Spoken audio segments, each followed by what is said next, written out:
जी। और इसका मकसद है कि हमारी जो वार्तालाप है वो एक ऊर्जा का काम करे।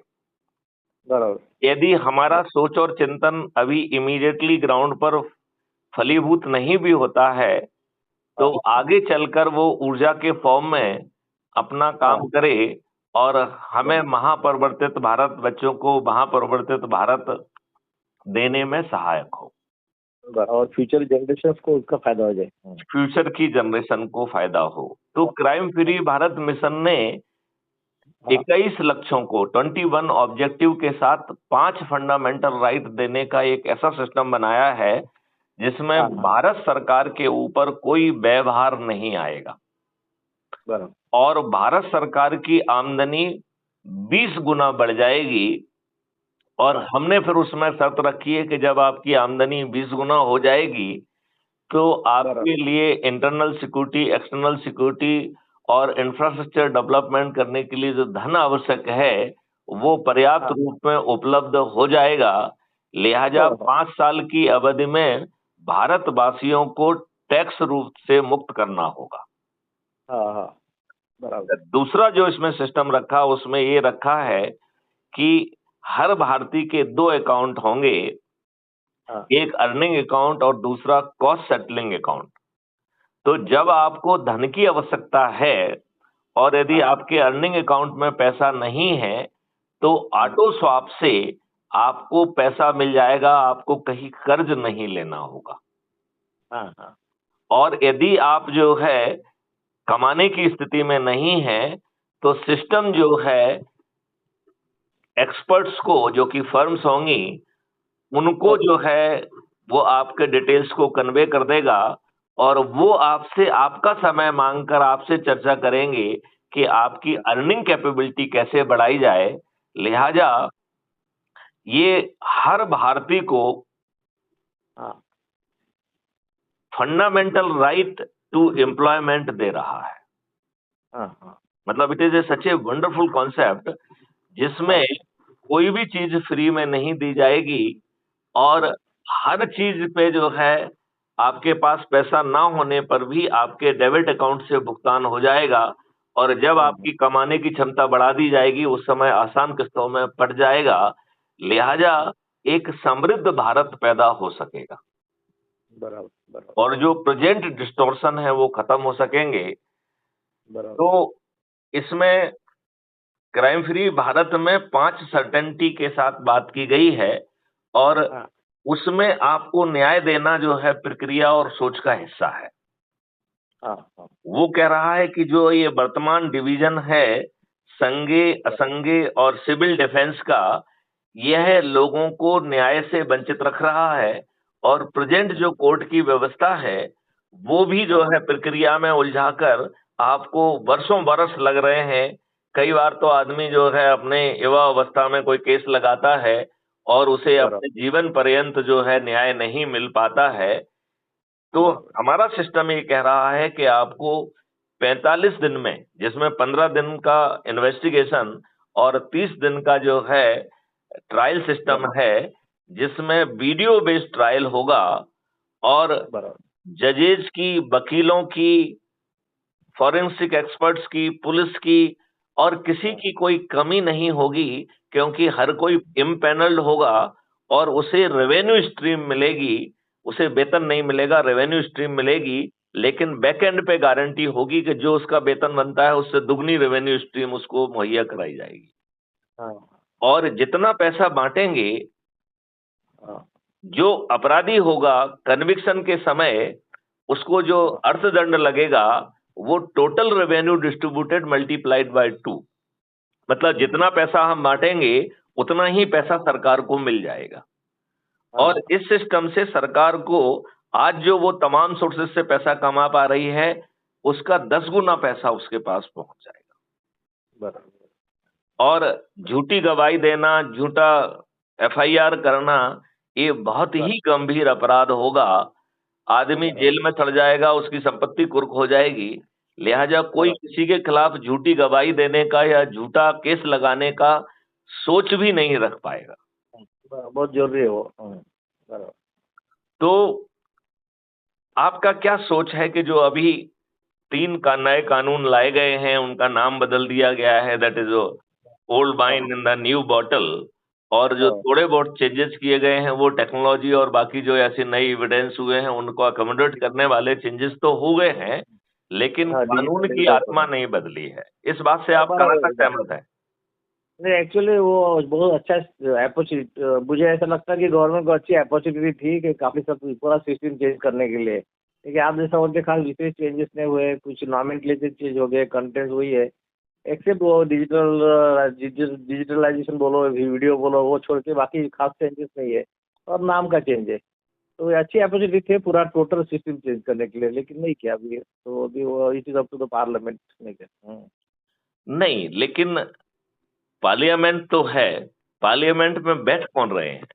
नेता? और तो लोग, हाँ बराबर, नेचुरल लोग बैठ, लोगों के प्रतिनिधि बैठ रहे हैं, बराबर है वो। नहीं, वो लोगों के प्रतिनिधि नहीं है, यही मैं कहना चाहता हूँ। क्यों नहीं है हाँ वो मैं समझाना चाहता हूँ। क्योंकि पार्टियां ऑब्जेक्टिव कंसिडरेशन में ना देकर जाति, धर्म और बहुत सारे समीकरणों के तहत हाँ गलत लोगों को और बराबर अपराधियों को टिकट दे रहे हैं, और ये बराबर अपराधी लोग धन बांट के, बराबर दारू बांट के, पैसे बांट के जीत रहे हैं, और बराबर करोड़ों रुपए खर्च कर रहे हैं, और ये बराबर हमारे वोट से चुने जाने के बावजूद भी हमें रिप्रेजेंट नहीं कर रहे हैं। ये पार्टी बराबर भिप से बंधे हुए पार्टी के बहुत ही मजबूर प्राणी हैं। बराबर बराबर बराबर, ये तो बराबर। तो क्या हमें एक ऐसा सिस्टम क्रिएट नहीं करना चाहिए जिसके तहत जो व्यक्ति जो भी कर रहा है, चाहे उसका वो जाति में बटा हो, धर्म में बटा हो, चाहे वो बराबर सामाजिक सांप्रदायिक संगठनों में बटा हो, चाहे वो राजनीतिक बराबर संगठनों में बटा हो, क्या हम उसे ऐसा कह सकते हैं कि हमें एक भारत चाहिए जिसमें 21 लक्ष्यों के साथ अपराध मुक्त भारत, भ्रष्टाचार मुक्त भारत हो, और 5 फंडामेंटल राइट मिलेंगे, जिसमें कि एम्प्लॉयमेंट की भी गारंटी होगी, खाने की भी गारंटी होगी, और जब हम खाने की गारंटी कर रहे हैं तो उसमें अन्न के साथ-साथ दूध, शहद, औषधियाँ और उन सब चीज़ों की गारंटी होगी, फलों की गारंटी होगी, और वो तब भी गारंटी होगी जब आपके खीसे में पैसे नहीं हैं, और वो मुफ्त में नहीं मिलेगा, मुफ्तखोरी नहीं है। वो आपके बराबर डेबिट अकाउंट पे चार्ज होगा, और वो आपके कॉस्ट सेटलिंग अकाउंट पे चार्ज होगा, और यदि आप में उतना कमाने की सामर्थ्य नहीं है तो वो सामर्थ्य भी पैदा कराई जाएगी, लेकिन कोई भी चीज़ मुफ्त में नहीं दी जाएगी, और आपको बराबर ट्रेनिंग देके और आपको अलाइन करके राष्ट्रीय संपदा का निर्माण किया जाएगा। तो बराबर हम एक बहुत अच्छे भारत को बना पाएँगे अपने लिए और अपने बच्चों के लिए। तो बराबर बराबर हम चाहे जाति के बेसिस पे, धर्म के बेसिस पे, संप्रदाय के बेसिस पे या राजनीतिक बेसिस पे जो कुछ भी कर रहे हैं वो करते रहें। केवल एक निर्णय लेना है कि क्या हमें अच्छा भारत चाहिए? बराबर। नहीं, वो तो सबको चाहिए, तो वो तो यदि सबको चाहिए। हाँ, तो हमने इसके लिए एक मिशन चलाया है, और बराबर उसमें कहा है कि सभी लोग जो कर रहे हैं हाँ करते रहें, जो उनका सोच हो वो करते रहें, जो उनका चिंतन हो वो करते रहें। उसमें हम उनके क्रियाकलापों में कोई बदलाव नहीं कर रहे हैं। केवल एक प्रार्थना कर रहे हैं कि इस अद्भुत भारत को जो है पैदा करने में मात्र 9 दिन लगेंगे, और हमें 9 दिन का एक सरल उपाय और शपथ लेना है कि हमें ऐसा भारत चाहिए, और क्राइम फ्री भारत मिशन के ऐप को डाउनलोड करके अपने हाँ परिवार के सदस्य, अपने रिश्तेदार, अपने मित्र, अपने आसपास रहने वाले पड़ोसी, और जिन संगठनों से, जिन ऑर्गेनाइजेशन से हम जुड़े रहे हैं, उनके 10-10 ऊर्जावान लोगों को शपथकृत कर संकल्पित करके 9 दिन में यदि हम जोड़ते हैं, तो बराबर हम 100 करोड़ हो जाएंगे। बराबर और ये 100 करोड़ लोग यदि छत पर चढ़कर थाली बजाकर दीपक जलाकर ये कहेंगे कि हम जो कुछ भी हमारे सोच और चिंतन है वो तो है ही है, वो बनी रहेगी, लेकिन हमें हाँ 21 लक्ष्यों और 5 फंडामेंटल राइट के साथ एक अद्भुत भारत चाहिए, तो आज बराबर हमारे वोट से चुने हुए नेता हमारी बात सुनने के लिए मजबूर हो जाएंगे कि नहीं हो जाएंगे? बराबर बराबर, अच्छा के लिए कोई भी क्या हो जाएगा। अच्छा, अब यदि हम ये माने कि किसी अहम के कारण या किसी अन्य कंसिडरेशन के कारण यदि वो हमारी बात को नजरअंदाज करते हैं, तो जो लोग अधिक से अधिक लोगों को जोड़कर ऐसे 543 लोग जो सबसे अधिक लोगों को जोड़ने की मेरिट लिस्ट में आएंगे, उन्हें यदि हम सांसद का टिकट दे देंगे और ये जो 100 करोड़ लोग हैं वो छत पर चढ़कर संकल्प लेंगे कि वो अपने चंद्रगुप्तों को जो है ना विजयी बनाएंगे, तो ये इन चंद्रगुप्तों को जो कि 543 मेरिट लिस्ट में आएंगे, उन्हें बिना 5 पैसे खर्च किए टिकट मिल जाएगा और बिना 5 पैसे खर्च किए ना लीफलेट, ना होर्डिंग, ना कुछ, बिना खर्च के वो विजयी हो जाएंगे कि नहीं हो जाएंगे। बराबर। और यदि वो विजयी होंगे तो फिर हम जो प्रार्थना आज के इन नेताओं से कर रहे हैं जो कि हमारे वोट से चुने हुए हैं, और उनका ये पदी दायित्व है कि वो इस तरीके के आमूल उचूल परिवर्तन को सामने लाएं, यदि वो ये परिवर्तन को नहीं करते हैं तो हमारे ये 543 चंद्रगुप्त स्वयं पार्लियामेंट में बैठकर उस बदलाव को, उस कानून को, उस टेक्नोलॉजी को जमीन पर उतार देंगे। तो बताइए, हमें जाति, धर्म और इन सब चीजों में बटे होने के बावजूद भी एक अच्छा भारत मिल जाएगा कि नहीं मिल जाएगा। तो एनए साहब, हमने एक कॉन्सेप्ट आपको समझाया है, आपकी उस कॉन्सेप्ट के बारे में क्या प्रतिक्रिया है? नहीं, बराबर पड़ गया मुझे। एक्चुअली रियलिटी में अभी प्रत्यक्ष ये जो व्यवस्था, इलेक्शन व्यवस्था, ये सब इसमें आप जैसा तो चंद्रशेखर चुन के आना बड़ा, मुझे कभी कोई शंका आती कि कैसा, बड़ा डिफिकल्ट है सब व्यवस्था में जिस तरीके से अभी चल रहा, मुझे लगता है काम तो अच्छा है। हमने इन 21 लक्ष्यों में एक्सपेंडिचर फ्री इलेक्शन अरेंजमेंट भी रखा है, जिसमें चुनाव में खर्च करना एक संज्ञेय अपराध बन जाएगा। तो अभी भी लिमिट है, लेकिन लोग ज्यादा खर्चा करते हैं, अभी लिमिट बढ़ा है काफी। हम तो उल्टा कह रहे हैं, आप कह रहे हैं लिमिट बढ़ाओ, हम ये कह रहे हैं कि पैसा ही खर्च करने की जरूरत ना पड़े।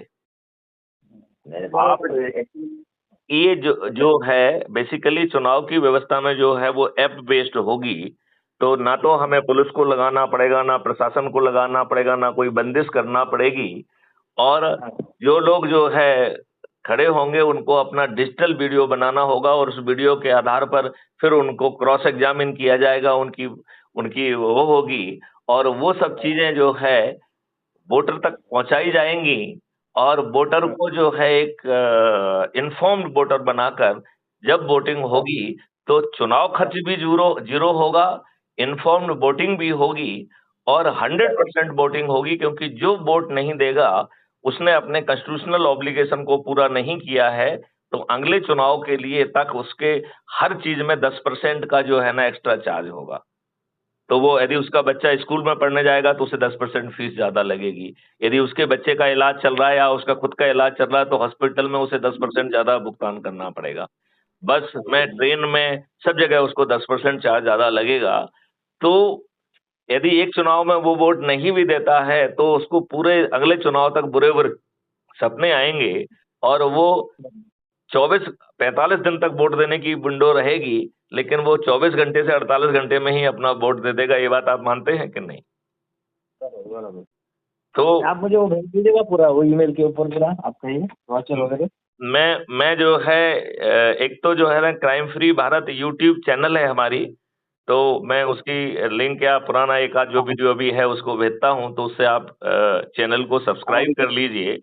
जो 21 लक्ष्य हैं उनको, और जो 5 फंडामेंटल राइट मिल रहे हैं उनको भी मैं आपको भेजता हूं, और मैं अपने ग्रुप में सबमिट करता हूँ। हाँ, और मैं ये चाहूंगा कि क्या आप स्वयं जो है crime free Bharat mission app से जुड़कर 10-10 लोगों को जोड़ने का जो अभियान है संकल्प और शपथ के साथ, क्या आप उसका हिस्सा बनना चाहेंगे?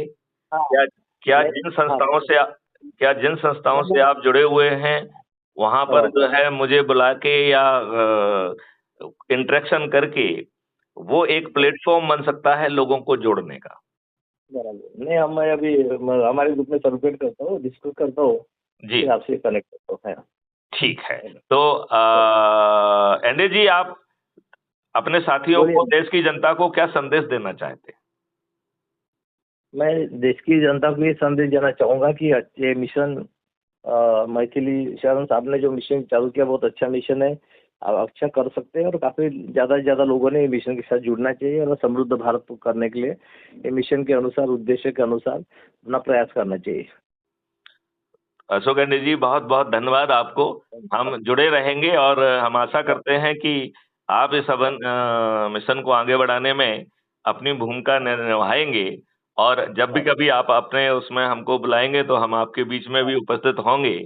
और जो हमारी ये चर्चा है, ये कल तक लाइव टेलीकास्ट हो जाएगी, तो उसे आप अपने मित्रों से शेयर कर पाएंगे। ओके। चलिए, जय हिंद, जय भारत, वंदे मातरम। और आपसे अनुरोध है कि जुड़े रहिए।